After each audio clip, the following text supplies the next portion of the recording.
नाशिक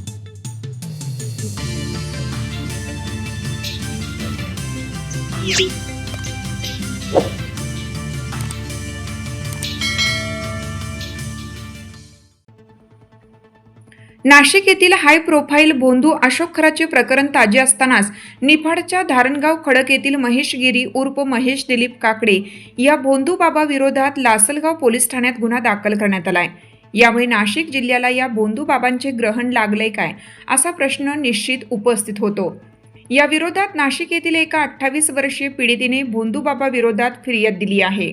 सदर महिलेवर नाशिकच्या त्र्यंबकेश्वर रोडवरील एका लॉजमध्ये लैंगिक अत्याचार झाल्याची तक्रारीत नमूद करण्यात आले. सदर पीडितेने घडलेली हकीकत आणि घडलेला प्रकार अंधश्रद्धा निर्मूलन समिती सदस्यांना सांगितला. त्यांनी सदर पीडितेला धीर देऊन लासलगाव पोलीस ठाणे गाठले व माहेश्वरी उर्फ महेश दिलीप काकडे या भोंदू बाबा विरोधात फिर्याद दाखल केली. नाशिक जिल्ह्यात भोंदू अशोक खरात नंतर संगमनेर येथील भोंदू राजेंद्र गडगे प्रकरण ताजे असताना निफाड तालुक्यातील या प्रकरणाने खळबळ उडाली आहे. नाशिक जिल्हा कायद्याचा बालेकिल्ला असणारा साक्षर जिल्हा भोंदू बाबांचा आणि अंधश्रद्धेचा किल्ला बनलाय की काय असा प्रश्न आता निश्चितच उपस्थित होतोय. मी खडक धारणगाव म्हणून एक गाव आहे निफाड तालुक्यातलं. तिथे प्रतीक गाणगापूर म्हणून एक मठ आहे. तर त्या मठामध्ये महेशगिरी नावाचा जे बाबा आहे, ते बाबा त्या बाबांनी माझ्यावर लैंगिक अत्याचार केलेला आहे आणि ह्याच विषयी मी तक्रार देण्यासाठी लासलगाव पोलीस स्टेशनला आलेली आहे. तर अशा खूप भरपूर पीडित महिला आहेत तिथे, जे त्याच्या स्थानावर जातात आणि त्यांचं लैंगिक शोषण तो करतो. पण ही गोष्ट भरपूर वेळेस मी ह्या गोष्टीविषयी आवाज उठवण्याचा भाग आहे. 2 वर्षापूर्वी ही गोष्ट माझ्यासोबत झालेली आहे. मी आवाज पण उठवण्याचा प्रयत्न केला, पण त्याचं जे मोठ्या लोकांशी ओळख आणि जो राजकीय दबाव म्हणजे त्याच्याबरोबर जे नेते वगैरे बघितल्यानंतर भरपूर वेळेस मला दाबण्याचा प्रयत्न केला. त्याच्यानंतर मग आज माझ्याबरोबर समिती जे आले त्यांनी मला मदत केली आणि जे प्रकरण आता उठतं त्याच्यामुळे मला एक हिंमत आली, की आपण उठवू. कारण मी खूप मुलींचे ते बघते का खूप मुली त्याच्या याच्याखाली अजून पण लैंगिक शोषणात अत्याचाराखाली अजून पण दबावाखाली आहे. आणि मला माहिती आहे, की जर म्हणून मी एक पाऊल उचललंय, की माझ्यावर जो अन्याय झाला तो इतरांवर होऊ नये आणि प्लीज मला मदत करा, की तो बाबा लवकरात लवकर त्याचा आडवा व्हावा असं. नेमकी घटना काय झाली होती? ते त्याने म्हणजे तुमच्यावर अत्याचार काय काय कुठे केले? काय नेमकं घटनाक्रम होता तो? अं, माझ्या वैयक्तिक काही प्रॉब्लेम होते, की चिड वगैरे व्हायची. तर माझ्या घरच्यांनी असंच म्हणजे की Googleवरती हे सॉरी Instagramवरती सर्च केलं. तर तेव्हा प्रतीक गाणगापूर असं म्हणून त्याचे व्हिडिओ दिसले. ते व्हिडिओ बघून आम्ही त्यांच्या स्थानावर गेलो. त्याच्यानंतर त्यांनी सांगितलं, की तुमच्या मुलीला बाहेरचा प्रॉब्लेम आहे. बाहेरची करणी बाधेचा प्रॉब्लेम आहे. तर आमच्या इथं गुरुवारी 5 गुरुवार करा.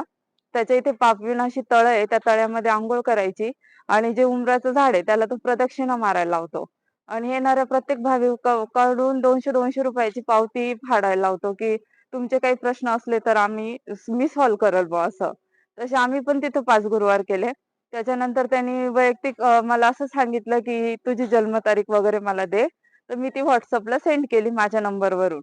तर त्याने मला मेसेज यायला सुरुवात झाली, "कशी आहे? काय जेवली का?" वगैरे असं. "तू मला खूप आवडते." असं एवढ्या मुली आल्या इथं. मी त्याच्याशी जे स्पष्ट बोलली तर तो म्हणे, "तू इतकं स्पष्ट बोलते, मला आवडते. तू माझा पुण्याचा मठ सांभाळ." मी हा मठ सांभाळतो कारण माझं आधीच लग्न झालेलं आणि मोडलेलं होतं.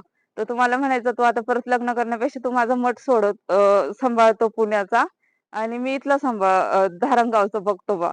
असं आमिष पण त्याने मला दाखवलं आणि त्याच्यानंतर माझ्या घरच्यांना पण त्याने पूर्ण याच्यामध्ये घेतलं त्याच्या अ, तर माझ्या घरच्यांना सांगितलं, की तिला मला एकदा भेटायला पाठवा पंचवटीला.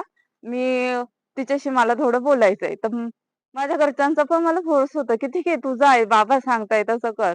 मी गेली पंचवटीला भेटायला. त्याच्यानंतर त्यांनी मला त्र्यंबक रस्त्याला एक लॉज आहे. त्याचं नाव मला आठवत नाही त्या लॉजचं, पण मी सांगू शकते कोणता लॉज होता तो. त्या लॉजवर तो मला घेऊन गेला आणि तिथे जे माझ्यावर अत्याचार केला तो इतका भयानक पद्धतीने केलं, की मला म्हणजे तिथे जाऊन माझं डोकं इतकं मी आवाज पण नाही करू शकत. मला समजत होतं माझ्यासोबत काय होतंय. पण ना मी आवाज पण करू शकले ना काही. जेव्हा मी तिथून बाहेर आली त्यावेळेस मी ही सगळ्यात पहिली गोष्ट माझ्या मिस्टरांना सांगितली. त्याच्यानंतर मी घरच्यांना सांगितली. पण त्या बाबाची ओढ इतकी मोठी असल्यामुळं जेव्हा माझे पप्पा बोलायला गेले, त्यांनी स्वतःहून सांगितलं, की तुम्ही आवाज उठवून काहीच उपयोग, कारण माझ्या मागे दैवी शक्ती त्याच्यातला जो त्याच्या गळ्यात जे रुद्राक्ष आहेत 3, त्या रुद्राक्षांची भीती तो लोकांना दाखवतो, की माझ्या मागे दैवी शक्ती आहे आणि मी कोणीच माझं काहीच करू शकत नाही. आणि त्याच्या मागे जे पोलीस वगैरे, महिला मंडळ च्या ओळखी वगैरे ज्या आहेत, त्याच्यामुळे असं वाटतं, की आपण आवाज उठवल्यावर काहीच होऊ शकत नाही, म्हणून मी आजपर्यंत शांत बसले. पण मला आज एक हिंमत आली समितीमुळे, की आपण पाऊल उठवावं, म्हणून मी आज आवाज उठवला. म्हणून आज तक्रार नोंदवायला लासलगाव पोलीस स्टेशनला आले. ताई, तुम्ही आता जे आरोप केले आहेत, हां. ते गंभीर स्वरूपाचे आरोप आहेत. जे आपण निश्चित आपल्याकडे काही पुरावे आहेत, काही पुरावे सबळ पुराव्यानिशी आपण हे आरोप केले. माझ्याकडे ते पुरावे होते. त्याचे मेसेजचे पण होते, त्याच्या रेकॉर्डिंग पण होत्या. पण त्यावेळेस ज्यावेळेस ती घटना माझ्याबरोबर घडली होती आणि मी जेव्हा पोलिस स्टेशनमध्ये सगळ्यात पहिले मी आडगाव पोलिस स्टेशनला गेली. तिथे सांगितल्यानंतर त्यांनी माझं तक्रार नोंदवून घ्यायच्या आधी सांगितलं, की इथे नाही होऊ शकत. आणि त्यावेळेस माझी परिस्थिती अशी होती, की मी नाही येऊ शकत होते लासलगावला आणि मला त्याच्या मागचं वर्तुळ पण माहिती होतं. त्याचं म्हणजे जे मोठेपणा होता तो पण माहिती होता. त्याच्यामुळे मी नाही ह्या गोष्टी करू शकत होते. मी प्रयत्न केला आणि आता ते व्हिडिओ माझ्याकडे नाहीये, कारण माझा मोबाईल फुटल्यामुळे त्या गोष्टी नाहीये माझ्याकडे. पण माझ्याबरोबर वैयक्तिक ती घटना घडली आणि मला एक मनापासून वाटतं, की बाकीच्या मुलींसोबत असं नाही व्हावं. तुम्ही सदर चौकशी करा, तुम्हाला सापडू शकतात खूप पुरावे. तो लॉजवर मी जाऊ शकते एवढं मला माहिती आहे.